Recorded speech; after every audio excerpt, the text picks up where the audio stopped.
Bon matin aux îles de Guadeloupe, de la Désirade à Terre-de-Bas, en passant par Marie-Galante, Grande-Terre, Basse-Terre, sans oublier ceux qui sont donc en dehors de la Guadeloupe, que vous soyez dans les studios d'RCI, chez vous, en voiture, à l'hôpital, au travail, en vacances ou sur le net, le pasteur Josias et son équipe donc vous souhaitent la bienvenue dans votre tranche d'information spirituelle, la bonne nouvelle. La bonne nouvelle dans ces temps troubles et difficiles que nous vivons, c'est le retour de Jésus sur la terre. Depuis quelques sessions, nous faisons le focus dessus, tant le sujet est important pour chacun et ce, quelles que soient vos convictions religieuses.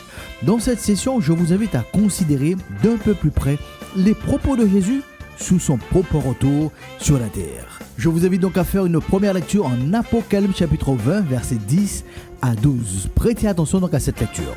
Et il ajouta, « Ne tiens pas secrètes les paroles prophétiques de ce livre, car le temps de leur accomplissement est proche. Que celui qui commet le mal continue à faire le mal, que celui qui est impur continue à s'adonner à l'impureté, mais que celui qui est juste continue à faire ce qui est juste, et que celui qui est saint continue à se purifier. Oui, dit Jésus, je viens bientôt. J'apporte avec moi mes récompenses pour rendre à chacun selon ses actes. » Nous sommes dans la version Summer. Dans la version donc parole levée, il est dit ce qui suit. Puis il me dit encore, ne garde pas secrètes les paroles de Dieu qui sont dans ce livre. En effet, le moment fixé pour ces événements est bientôt là. Celui qui est mauvais, qu'il continue à faire le mal. Celui qui aime ce qui est impur, qu'il continue à aimer ce qui est impur. Mais celui qui est bon, qu'il continue à faire le bien. Et celui qui vit pour Dieu, qu'il continue à vivre pour Dieu. Jésus dit, écoute, je viens bientôt, j'apporte avec moi ma récompense. Je vais la donner à chacun selon ce qu'il a fait. Je rappelle donc que c'est la version Parole de vie 2017. Madame, monsieur, cher ami de la chronique La Bonne Nouvelle, j'attire votre attention sur le principe indéniable qui est associé au retour de Jésus sur la terre selon le verset 12 où il dit « Écoute, je viens bientôt, j'apporte avec moi ma récompense, je vais la donner à chacun selon ce qu'il a fait. » Le retour de Jésus est synonyme de récompense, de salaire pour chaque individu. Comme indiqué précédemment, petits et grands, hommes et femmes, chacun aura donc des comptes à rendre devant Dieu pour la gestion de son existence sur la terre. Le Christ est formel. Après la mort, à patibette. Quel que soit mon travail, mon œuvre, quel que soit le style, le rythme de vie, il y a un salaire, une rétribution, une récompense qui m'est réservée. Oui, à moi, Josias. Et cette déclaration est aussi valable pour vous, madame, monsieur. Il y a un salaire, une rétribution, une récompense qui est rattachée à la qualité de votre existence sur la terre. Nous, quand en créole, domino carimé en pangal, mais il pas qu'à jouer en pangal. Tente pour comprendre, comprendre pour agir. Considérons les 3 domaines d'investissement ou les 3 critères de qualité de l'existence de chaque être humain qui feront donc l'objet d'une évaluation, d'une rémunération par le Christ lui-même à son retour sur la terre. Je vous invite donc à les noter. Ces critères commencent par le même son 1, IN ou 1, IM.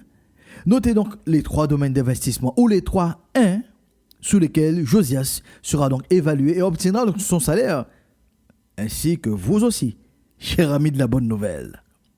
Le premier 1 IN, c'est mon intimité. Le deuxième 1 IM est mon implication. Le troisième 1 IM est notre impact. Écoutons donc les propos du Christ pour le premier 1, mon intimité. Nous ferons donc la lecture en Matthieu chapitre 25, versets 1 à 13. Il est donc dit ce qui suit. Alors le royaume des cieux ressemblera à 10 jeunes filles qui prirent leurs lampes et sortirent pour aller à la rencontre du marié. 5 d'entre elles étaient imprévoyantes et 5 étaient avisées. 5 étaient imprévoyantes prirent donc leurs lampes, mais sans emporter une réserve d'huile. En revanche, celles qui étaient avisées emportèrent des flacons d'huile avec leurs lampes. Or, le marié tardait à venir, les jeunes filles eurent toutes sommeil et s'endormirent. Au milieu de la nuit, un cri les se fit entendre. « Voici le marié, sortez donc à sa rencontre. » Alors, ces 10 jeunes filles se réveillèrent et préparèrent donc leurs lampes. Les imprévoyantes demandèrent aux avisés, « Donnez-nous de votre huile, car nos lampes s'éteignent. » Les avisés répondirent, « Non, car il n'y en aurait pas assez pour nous et pour vous. Vous feriez mieux donc d'aller en acheter pour vous chez ceux qui en vendent. » Les imprévoyantes partirent donc acheter de l'huile, mais pendant ce temps, le marié arriva. Les 5 jeunes filles qui étaient prêtes entrèrent avec lui dans la salle de mariage et l'on ferma la porte à clé. Plus tard, les autres jeunes filles arrivèrent et s'écrièrent « Maître, maître, ouvre-nous !» Mais le marié répondit « Je vous le déclare, c'est la vérité, je ne vous connais pas. Veillez donc, ajouta Jésus, car vous ne connaissez ni le jour ni l'heure. » Dans cette parabole, notons ce point commun avec nous aujourd'hui. Il y a l'attente d'un jour spécial pour ces jeunes femmes, comme aussi chacune vivra immanquablement un jour spécial avec le Dieu créateur, le Dieu de la vie, le jour où chacun le verra tel qu'il est. Retournons donc le deuxième principe enseigné dans cette parabole sur l'attitude ou la manière que chacune a préparé ce temps d'attente. Au verset 2, il est dit « 5 d'entre elles étaient imprévoyantes et 5 étaient avisées. » Avec quelle attitude préparez-vous ce jour spécial du retour de Jésus, monsieur, madame? Le dictionnaire définit la prévoyance ainsi: conduite prudente et raisonnable de celui qui prend les dispositions nécessaires pour faire face à telle ou telle situation. Et pour une personne avisée, selon le dictionnaire, qui manifeste face aux événements un esprit d'à-propos pour agir avec intelligence et prudence. En synthèse, nous observons qu'il y a un investissement contrasté dans l'intimité des fiancés à l'égard de l'époux attendu.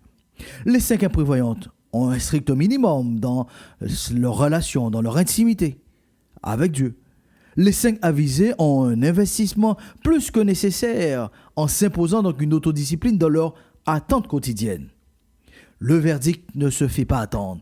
La récompense ou la rétribution est sans appel.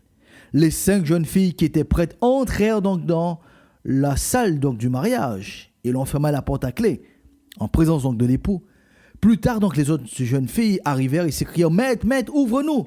Mais le mari répondit « Je vous le déclare, c'est la vérité, je ne vous connais pas. » La connaissance de Jésus ou l'intimité que je cultive avec le Christ est le premier critère d'évaluation au retour de Jésus.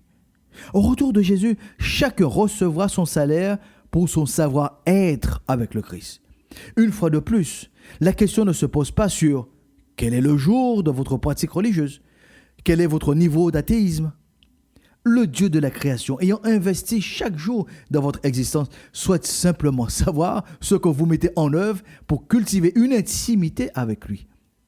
Ce qu'il y a d'intéressant dans cette parabole, c'est que le Christ s'appuie sur un pilier indissoluble de l'humanité, à savoir le mariage.